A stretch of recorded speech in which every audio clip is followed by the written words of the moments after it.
Hello and welcome to the last Wellbeing chat of the academic year. Excitement. It is excitement.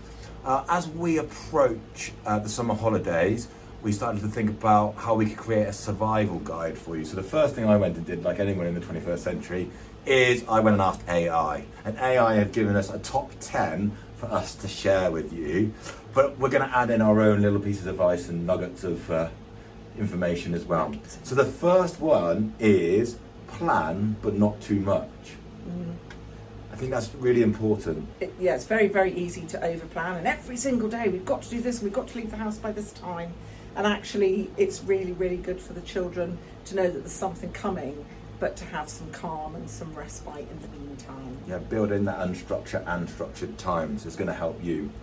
Number 2 is set realistic expectations. It says here, not every day is a day on a cruise. You don't have to have a full itinerary planned out. So make sure that you have something to break up the day, but the children are going to need some of their own time as well, and it's okay for them to be bored. Yeah, I mean, in fact, it's really, really important for them to be bored, for them not to be constantly either having something provided for them or being online. It's really important that they just have that moment to sit and think, what could I go and do? And then this one I thought was a really good thing. It says divide and conquer. This is where you use your family or your friends and you trade play dates, so you get some solo time yourself. So if there's a group of parents, you can have each other's children for the odd day so that you get a break from your children. Otherwise it can feel like a long 6 weeks. Yeah, it is. It's such a good idea. I don't think I ever did that, but actually the thought of, I'll have your 4, and then you get that back in return. It's a really, really lovely idea, and so good for your children not to be with you as well. To help scaffold some of the children when they are bored, it says here, have a boredom buster jar, or you have a selection of things that they like to do so that they can go and grab something from it, so that you're not always having to promote it for themselves. Yeah, and actually I'm sure if we sat down with our children and said, okay, let's write down anything that you would like to do over the holidays that's just in the home and doesn't cost any money, they will come up with stuff like building forts and all that sort of thing. And it's just that in the moment they can't think of them. So actually that's a really, really good idea. Just go and grab something from the jar, and that will keep them happy for an hour or so. And that leads on to another thing that what AI didn't come up with, was that snacks. How many times do you hear, I'm hungry, I need a snack, and you're constantly giving them snacks? It says online to create a healthy snack box so that the children can go to that box as much as they want, eat, the raisins, the apples, or the fruit winders, whatever you want to have in your snack box that they don't have to ask you for, so they're not constantly saying, I'm hungry. Yes, yeah. Now it does say embrace screen time wisely. Yes. It's going to get me huffing. Yeah, making sure that it's good to use screen time. It's a great time for them to unwind, but manage it an hour at a time, no more. Maybe more educational games, but you build that into the timetable. Timetable sounds like it's school, but into your routines for the day, so that it's not all encompassing. Yeah, I was talking to a parent recently, and they were saying that they had a child who was a little bit scared of insects, and we were thinking about things that you could do. And I think what's such a lovely idea is, we know they love technology, but find something and get them to research it. If your child's a little bit scared of insects, right, these 3 insects, let's go and find out what they do for us, because everything does have a benefit. So get them, they're using the technology, they're enjoying that, but they're actually doing it to research something interesting. And that is a perfect segue to number 6, go outside. So go outside. I think there is nothing more powerful than getting outside and enjoying nature, as we had on our last video. Yeah. But it's also spotting those triggers and that moment that is getting fractious in your house. A change of scenery, a change of speed, a change of dynamics can always help improve family dynamics. Yeah, and have something in mind that if they're just going to go out in the garden, just give them one big bucket of water and say that's it, and see what they do with it. Or if you're going to the park, just take some, just take one ball. Don't take loads and loads of stuff. Don't over prepare for things, because when children don't have things provided for them, they will find their own excitement.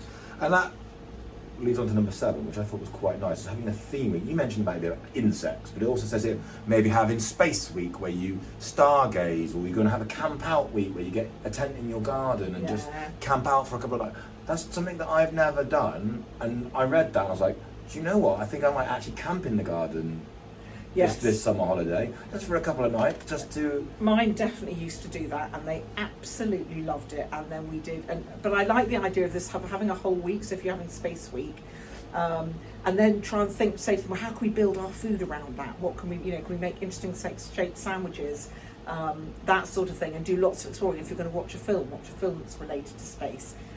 There's lots and lots of really fun things that you could do. I think that's a nice idea. And it says number 8, involve kids in daily life. Now, the chores don't stop. The washing, the shopping, and all those things do. Get them to write the shopping list. Get them to help you with the shopping. Get them to organise the dishwasher, all the chores. Build that into the day so they also have some times. My daughters often go to me, what time would it be now at school? And I'm like, oh, it's 10:10. You'd be at break time right now. Where would I be right now? Well, it's the afternoon. You'd probably be doing history or geography. Yeah. And so they actually quite like having a reference to the school day, so they know how the passing of the day is going. Yeah, and even if it's only, right, you're putting all the cutlery in the dishwasher, it is helpful for you. It may take a few goes for them to actually put it in the right way up or whatever.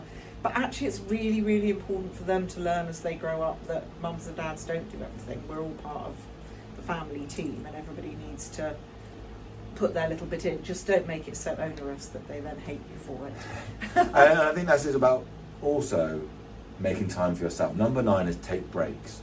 Build in your cup of tea time, your coffee, go and sit in the garden for 10 minutes. Make sure that you get some time away from the children. And I think that's really important, because then you'll be a better parent, refreshed and ready to go. So don't be apologetic.